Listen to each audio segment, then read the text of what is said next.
वज़ीर आज़म शहबाज शरीफ ने कहा है कि इत्तेहादी हुकूमत आइन के रास्ते से आई और उसी रास्ते से वापस जा रहे हैं।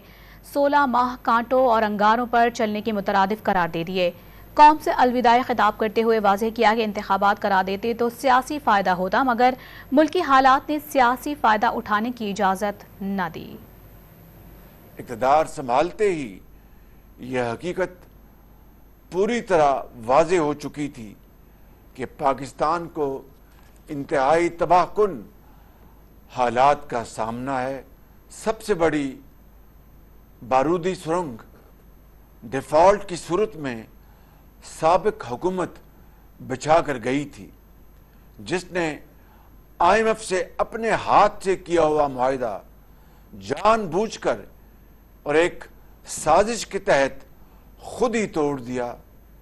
ये वतन दोस्त और वतन फरोश सोच में एक जंग थी।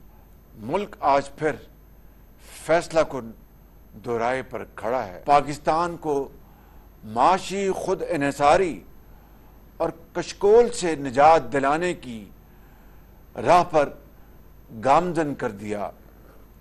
हमने माजी की तारीकियां ख़त्म नहीं की, खुशहाल मुस्तकबिल के लिए चिराग भी रोशन करके जा रहे हैं। खुदारा इस स्याही और बर्बादी को अब मुल्क पर दोबारा मुसल्लत न होने दें।